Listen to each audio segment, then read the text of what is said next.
رکا بھی کر دیتے۔ ایک دفعہ رشید قوال فیصل آباد سے ایک سیٹھ صاحب کو بیعت کروانے لے آیا۔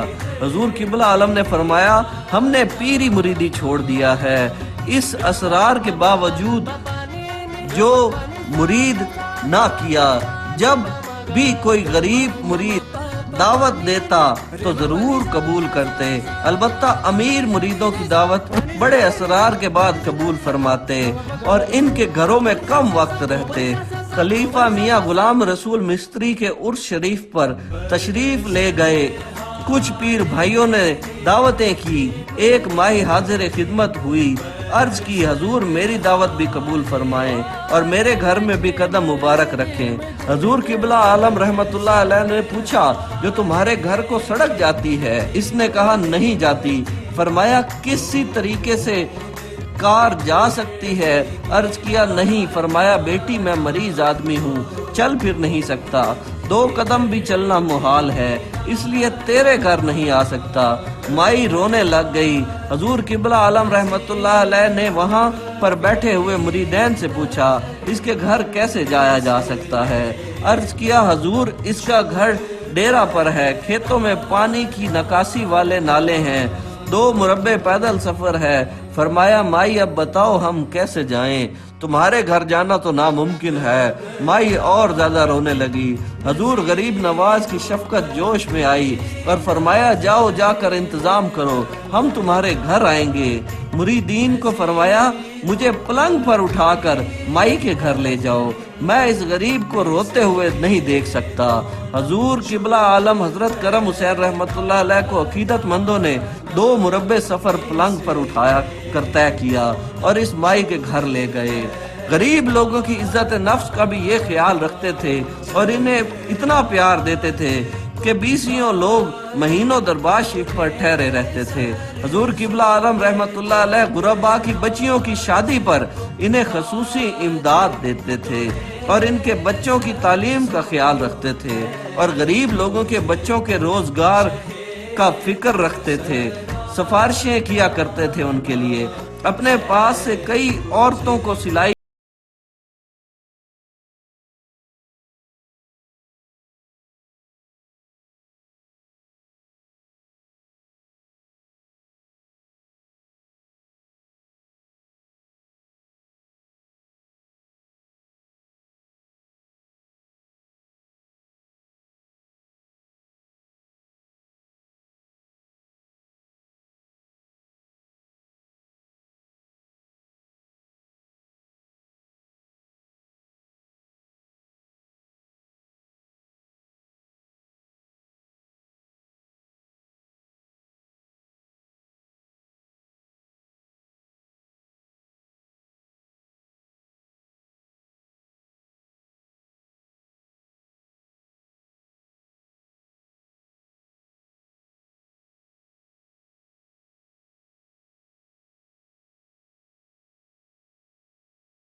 دیا۔ میں نے دیکھا زین نے اس وقت بالکل آنکھیں پھیر لی تھی۔ حضور قبلہ عالم رحمت اللہ علیہ نے جب اسے دیکھا تو اسی وقت اپنا چہرہ اقدس آسمان کی طرف اٹھایا اور زبان مبارک سے فقط یہ جملہ صادر ہوا، الہی ایسا مہنگا بچہ پھر کسی اور کو نہ دینا۔ بس نیچے دیکھا تو زین نے اپنی آنکھیں کھول لیں اور ایسے معلوم ہوا جیسے اسے کچھ نہ ہوا تھا۔ دربار شریف سے ملحقہ ایک خیراتی ادارہ ریاض الکرم، اس نے بہت سے پروجیکٹ کیے ہیں جو غریبوں کی امداد کر رہا ہے۔ تو اس میں سب سے نمایاں مدرسہ اور حفظ قرآن کا پروجیکٹ ہے۔ اس میں سینکڑوں طلبہ قرآن کو حفظ کر رہے ہیں اور کر چکے ہیں، اور سینکڑوں طلبہ سکول کی تعلیم حاصل کر رہے ہیں۔ ان کو یہاں فری میں یونیفارم ان کو فری میں رہائش اور فری میں کھانا دیا جاتا ہے۔ تو اس کے علاوہ مسجد کا پروجیکٹ ابھی تعمیر کیا جا رہا ہے اور اس کے ساتھ لڑکیوں کا اسکول بھی بنایا جا رہا ہے۔ اس کے علاوہ 1300 سے زائد نلکے ہینڈ پمپس لگائے جا چکے ہیں جو کہ بہاولپور، رحیم یار خان، جیکب آباد اور 18 ہزاری اور جھنگ میں لگائے جا چکے ہیں۔ ریاض الکرم کی مدد سے 1500 سے زائد لوگوں میں راشن تقسیم کیا جا چکا ہے۔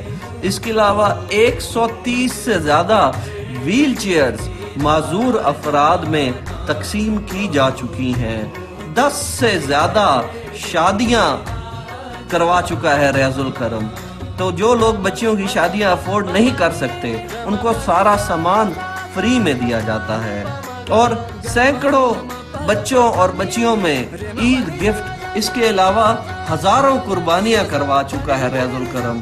پچھلے سال 450 کے قریب قربانیاں ہوئی ہیں، اور آپ اس کو اندازہ لگا لیں کہ کل ملا کے یہ ہزاروں میں نمبر زیادہ بنتے ہیں۔ دربار خانقاہ کی بیک سائیڈ پر لنگر خانہ موجود ہے، جہاں پر صبح، دوپہر، شام 3 ٹائم تقریباً 200 لوگوں کا لنگر پکایا جاتا ہے۔ اس میں درس کے بچے، اسکول کے بچے اور جو درگاہ کے مریدین ہیں وہ سب لنگتے ہیں، اور سب کے لیے دعوت عام ہوتی ہے کہ جو مرضی آئے وہ آ کر فری میں یہاں لنگر کھا سکتا ہے۔ اور جمعہ کے دن ہزاروں کی تعداد میں لوگ جو وزٹ کرنے آتے ہیں ان کو فری میں لنگر دیا جاتا ہے، اور اسی طرح لاکھوں کی تعداد میں عرس مبارک پہ لوگ آتے ہیں جن کو فری لنگر کا اہتمام کیا جاتا ہے۔ اور عرس مبارک پہ کسی بھی وقت آئیں، صبح آئیں، دوپہر آئیں، شام کو آئیں، رات کو آئیں، لنگر چلتا رہتا ہے۔ ہر وقت لنگر کی تقسیم جاری اور ساری رہتی ہے۔